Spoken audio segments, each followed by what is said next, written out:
My name is Ivy Callahan. I'm 32 years old.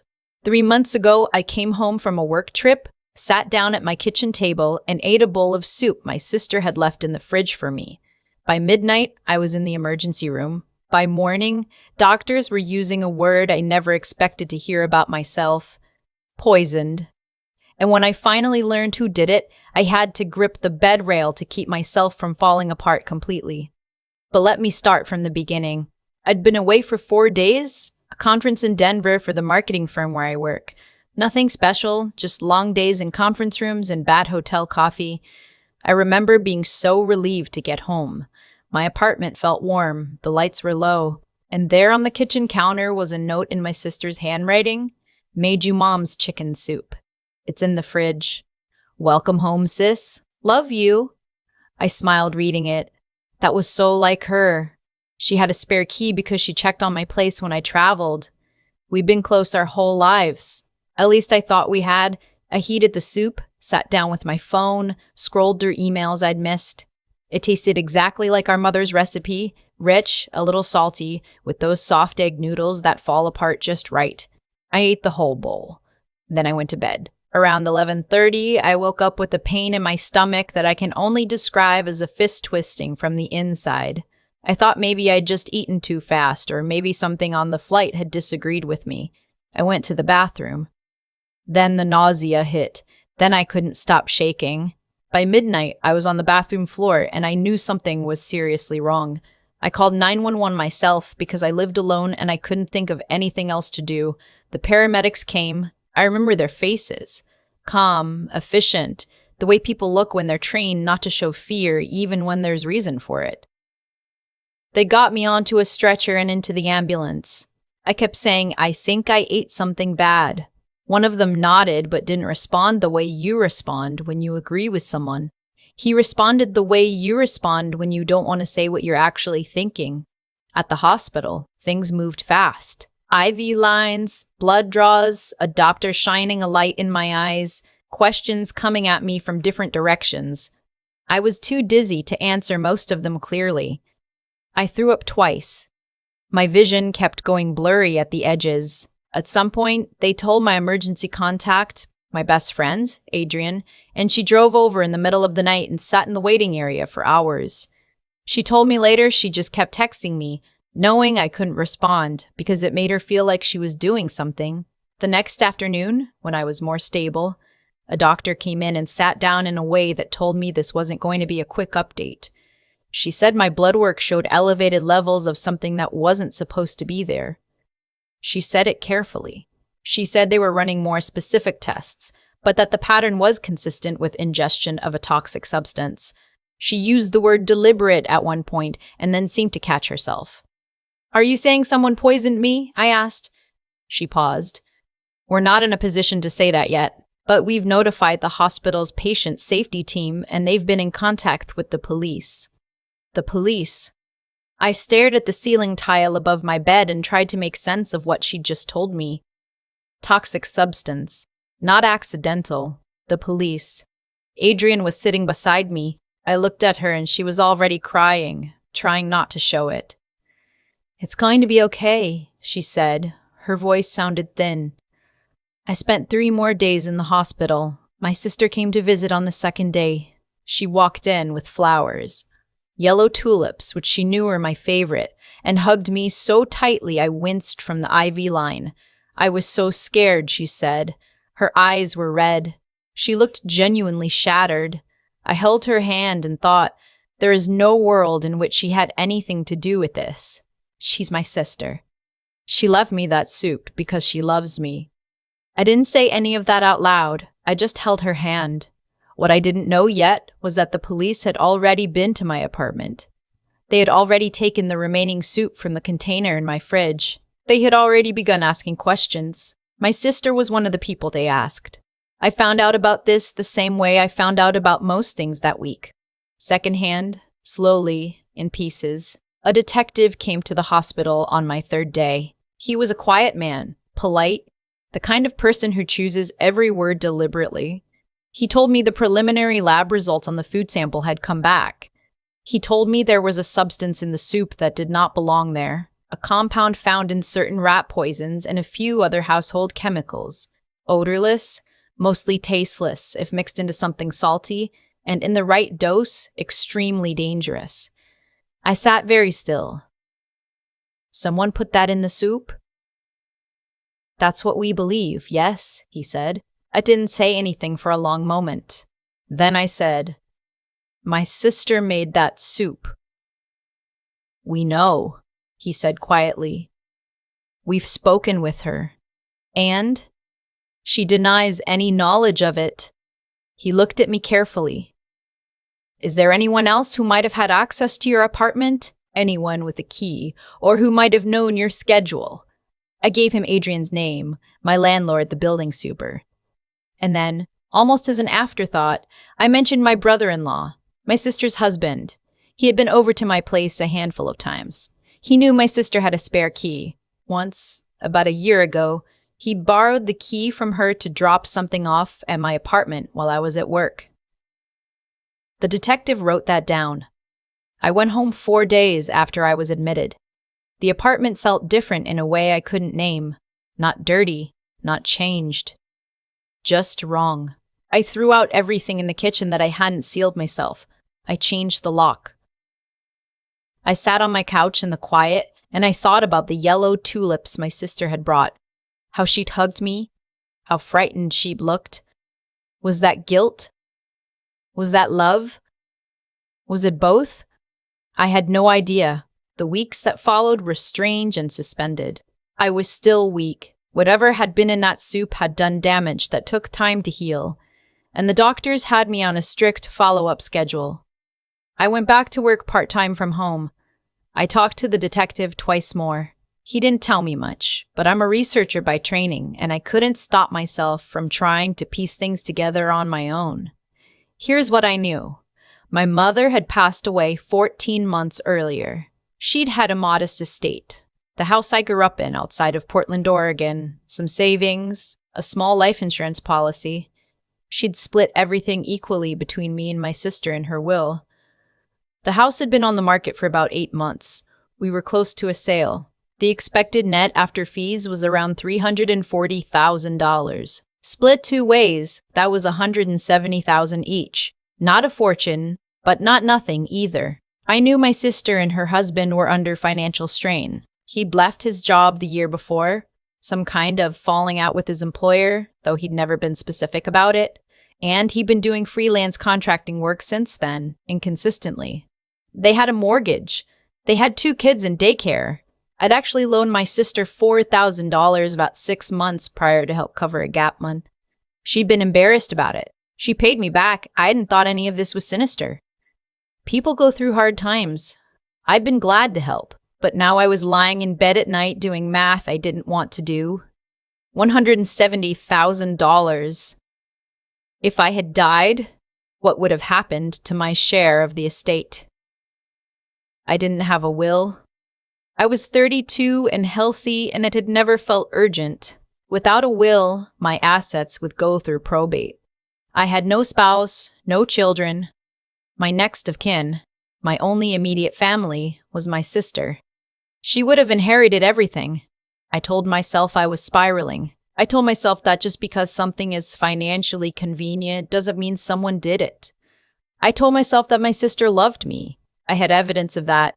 14 years of evidence, big moments and small ones. Her voice on the phone when I called crying after a bad breakup. Her showing up with groceries when I had the flu. The yellow tulips. But I couldn't stop thinking about the soup. She had made it specifically for me. She had left it in my fridge while I was away. She knew exactly when I was coming home. One evening, about 3 weeks after I left the hospital, Adrian came over for dinner. We ordered takeout and sat on the couch, and for a long time didn't talk about any of it. Then she said, carefully, I need to tell you something. I looked at her. I didn't want to say anything while you were still in the hospital. I wasn't sure it meant what I thought it meant. She pulled her knees up to her chest. About a week before you got sick, your sister called me. About what? She was asking about your finances, like, in a roundabout way. Asking if you'd ever talked about investing the money from your mom's house, if you had plans for it. If you thought about writing a will. Adrian looked at me. I thought she was just being a responsible older sister, like being practical after your mom passed. I told her I didn't know, that she should ask you directly. I felt something cold move through my chest. She never asked me directly. I know. That's why I'm telling you now. I didn't sleep that night. I went over everything again and again. The financial strain, the questions about my estate, the soup, the access to my apartment, the timing of my trip, the fact that she had known I would come home hungry and tired and eat whatever she left for me without thinking about it. And then I thought about her face in that hospital room, the red eyes, the tight hug, the tulips. I thought, I need to know the truth, not a version of it, not a piece of it, the whole thing. I called the detective the next morning and told him about Adrian's conversation with my sister. He thanked me and said they were continuing to investigate. He still wouldn't tell me where things stood. I understood. There were protocols, there were timelines.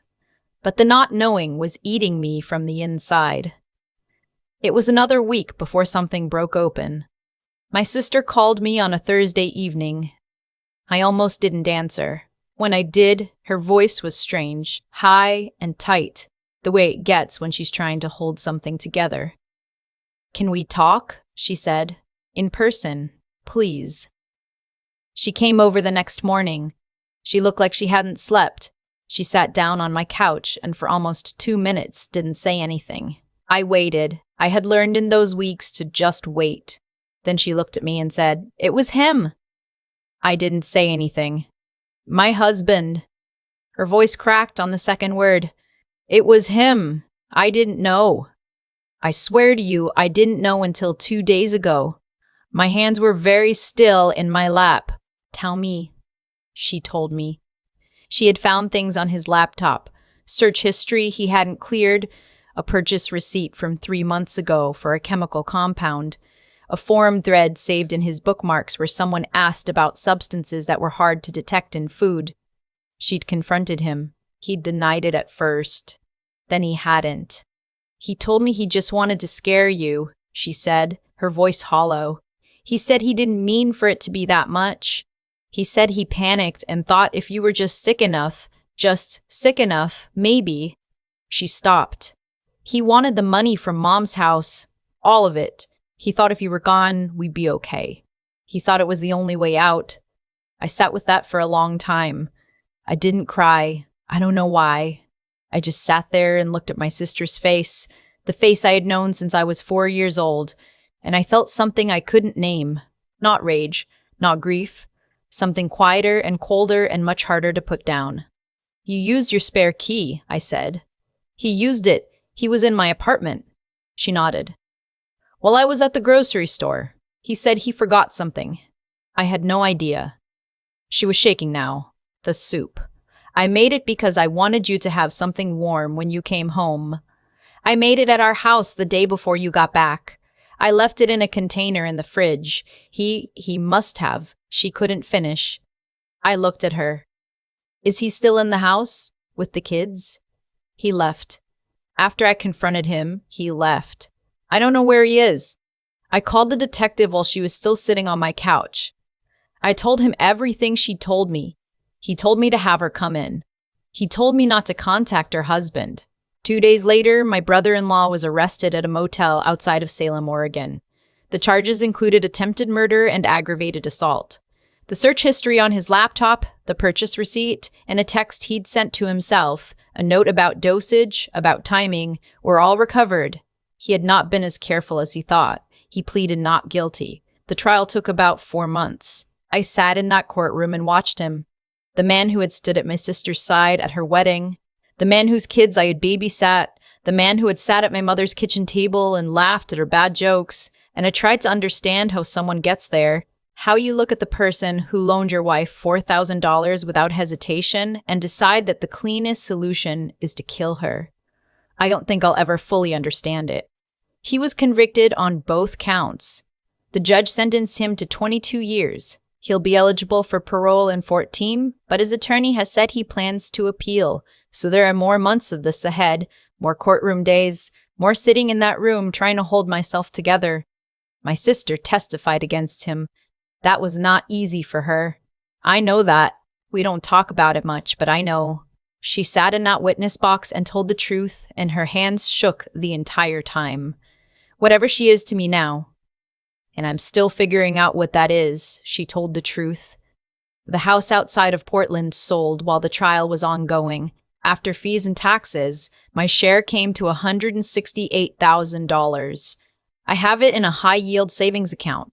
I've started talking to a financial advisor. I finally wrote a will.